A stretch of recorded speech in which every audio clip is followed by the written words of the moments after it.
శ్రీమన్నారాయణ శ్రీమన్నారాయణ శ్రీమన్నారాయణ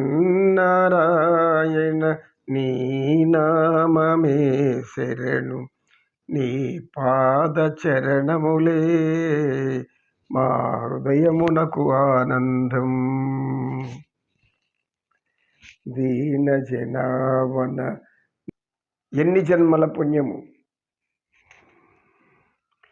ఎన్ని జన్మల పుణ్యము నీకిన్ని సేవలు చేయగా, ఏడు కొండల దేవరా ఈ భాగ్యమంత మాదిరా.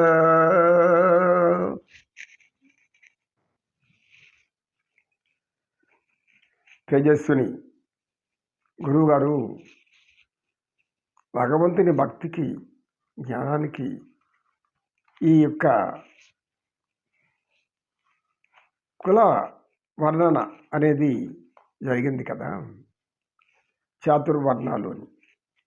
అయితే ఇందులో ఎవరు మాత్రమే భగవంతుని భక్తితో ఉండాలి, ఎవరికి భక్తి ఉండకూడదు, ఎవరికి అర్హతలు ఉండాలి అని కొంచెం సందిగ్ధంగా ఉంది. కాస్త తెలియజేస్తాను.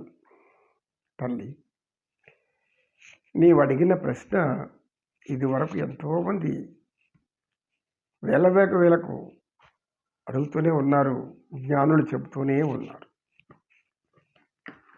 దీనికి సంబంధించి ఒక చిన్న కథ చెప్తాను. ఓం పరమేశ్వరాయ నమః, పరమలింగాయ నమః, పరమానందాయ నమః, పరమ సృష్టీశ్వరాయ నమః, నీలకంఠాయ నమః, నీలగంగాధరాయ నమః, పార్వతీ హృదయవల్లభాయ నమః, పరమేశ్వరాయ నమః. నందుని చరితము వినుమా, పరమానందముగనుమా. నందుని చరితము వినుమా, పరమానందముగనుమా.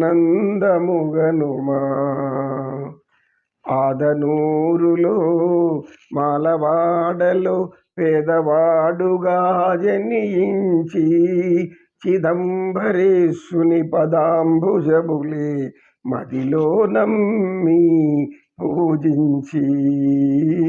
నందుని చరితము వినుమా, పరమానందము కనుమా. భక్తితో పరమార్తితో ఆ యొక్క నందుడు పరమేశ్వరుని ధ్యానించి, చిదంబరమున్నట్టు చిదంబరేశ్వరుని ధ్యానించి సకల కార్యములను ముగించి, ఆనతి కొని నందుడు పరమానందమున పరుగిడే, చిదంబరేశుని దర్శనమునకై. ఆలయములో ప్రవేశింపరాదని ఆ పూజారులని తలుపులు మూసివేయగా, హృదయము పగిలిన ఆ భక్తుడు చిదంబరేశ్వరుని ప్రార్థించి, ఈశ్వరా నీ దర్శన భాగ్యము కరువైన నాడు నాకు ఈ శరీరము వలదయ్యా అని అక్కడే పడి మోక్షముందే. చిదంబరానికి కొద్ది దూరంలో ఆదనూరు అనే ఒక మాలవాడలో మహాభక్తుడు, శివభక్తుడు నిత్యం ఆరాధిస్తూ ప్రార్థిస్తూ ఉంటాడు. చిదంబరం వెళ్ళి దర్శనం చేసుకోవాలని కోరిక చాలా రోజుల నుంచి ఉంటుంది. ఒకసారి యజమాని అనుమతి అడిగితే ఆ యజమాని పనులన్నీ పూర్తి చేసి కానీ పోకూడదు అంటాడు. అప్పుడు వెళ్ళి పనులను మూసేసరికి ఆలయం మూసేస్తూ ఉంటారు. నీకు దర్శనానికి వీలు కాదు, నువ్వు పో అంటారు. నేను దర్శనం కోసం వచ్చానని అడుక్కుంటాడు, వేడుకుంటాడు, ప్రార్థిస్తాడు. వాళ్ళు వినరు. వెంటనే హృదయం పగిలిన నందుడు పరమాత్మలో ఐక్యమైపోయాడు. ఇలాంటివి కులమత జాతి వర్ణ భేదాలనేటివి ఏవి భగవంతుడి సేవకు కానీ, భక్తికి కానీ, జ్ఞానానికి కానీ అడ్డురావు తల్లి. ఇలాంటి సందేహమే వద్దు. భగవంతుని ప్రేమించడానికి, భక్తి కలిగి ఉండడానికి కులమతాలు అడ్డే కావు. భగవంతుడు అందరి వాడు, సర్వాంతర్యామి, సర్వ జీవరాశుల్లో ఉన్నాడు. అందులో ఉన్న జీవరాశుడు మనలో లేడు, మనలో ఉన్న జీవరాశులు ఎక్కడో ఉన్నాడు. అందుకే కదా నిండైన రాజు నిద్రించు నిద్రయునొకటే, అండనే బంటు నిద్ర అదియునొకటే, మెండైన బ్రాహ్మణుడు మెట్టు భూమి ఒకటే, చండాలుడుండేటి సరి భూమి ఒకటే, తననాన బల తందనాన బల తందనాన తందనాన బల తందనాన బల తందనాన. బ్రహ్మమొక్కటే పర బ్రహ్మమొక్కటే, అందరిలో ఉన్నది ఆ పరమాత్ముడే బ్రహ్మరూపమే. నమో నమ. జ్ఞానం అందరికీ అవసరం.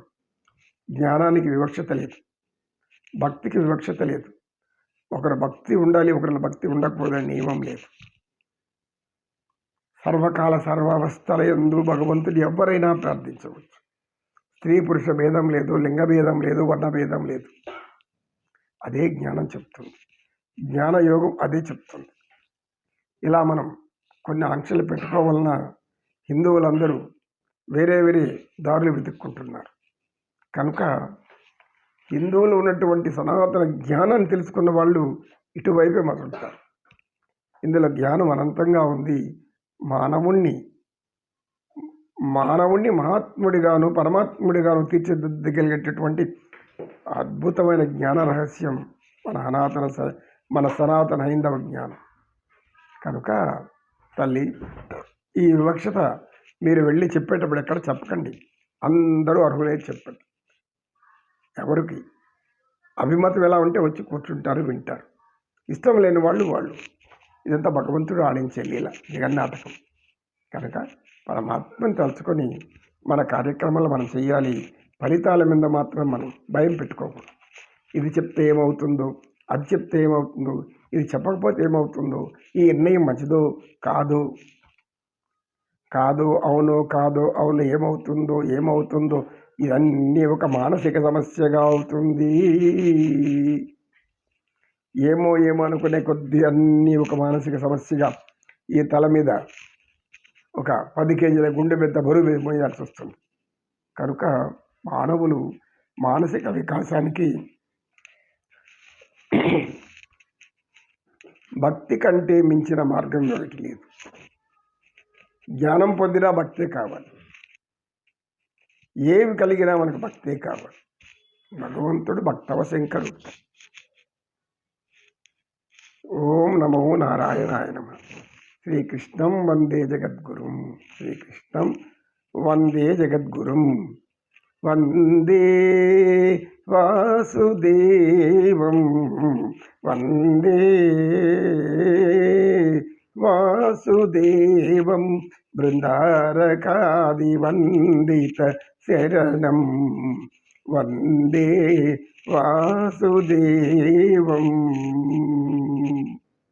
జ్ఞానమయ్య, అందరూ జ్ఞానవంతులే, ఎవరు అజ్ఞానులు కాదు. జ్ఞానం అందరిలో ఉంది. మన యొక్క ఆ తలుపులు తెరిచేస్తే జ్ఞానం పరిగెత్తుకుంటూ మనం దానిలోకి వెళ్ళిపోతూ ఉంటాం. కావాల్సింది తలుపులు తెరయాలి, మన హృదయ తలుపులను తెరవాలి. హృదయం పవిత్రమైనటువంటి ఆ తలుపులు తెరిచిన వెంటనే పరమాత్ముడు లోపలికి ప్రవేశిస్తాడు. జయ శ్రీమన్నారాయణ. నవ్వుతూ జీవించండి, ఆనందిస్తూ జీవించండి. ఏ కష్టం వచ్చినా, ఏ దుఃఖం వచ్చినా, ఏ బాధ వచ్చినా అని బాధగా అనుకోకూడదు. జీవితంలో ఒక భాగంగా అనుకోవాలి. ఎదురు నిలబడి పోరాడాలి. ఓడిపోయి వెనక్కి వెళ్ళి ఏదో చేసుకోవడం, పిచ్చివాళ్ళైపోవడం, లేకపోతే ఆత్మహత్యలకు వెళ్ళిపోవడం మహాపాపం. ధైర్యం ఉంది, మీరు ధైర్యవంతులు, మీరు అనేక పట్టుదల కలిగిన వాళ్ళు, మీలో నిరంతరం సాగేటటువంటి దైవ జ్ఞానం లోపల ఉంది. జ్ఞానాన్ని వెలికి తీసుకోండి, ఆలోచించండి. జీవితం ముగించడం సమస్య కాదు, జీవితం కొనసాగించడమే జీవిత లక్ష్యం, పరమాత్మని యొక్క ఆనందం. అప్పుడు మాత్రమే మనం పరమాత్మకు అనుకూలుగా మారుతాం. కృష్ణం వందే జగద్గురు. శ్రీకృష్ణ పరమాత్మ చెప్పేదే మనం చెప్తున్నాం. శ్రీకృష్ణ పరమాత్మ ఏ భగవద్గీతలో ఉన్నదో ఆ మాటలే అందరూ చెప్తారు. ఎవరు చెప్పినా, ఎక్కడ చెప్పినా గీతకు మించి చెప్పే జ్ఞానం ఇంకేది ఉండదు. నమో కృష్ణ నమో కృష్ణ. హే గోవింద, నీ పాదారు విందాలే మాకు ప్రాణం తప్పి. కృష్ణం వందే జగద్గురు.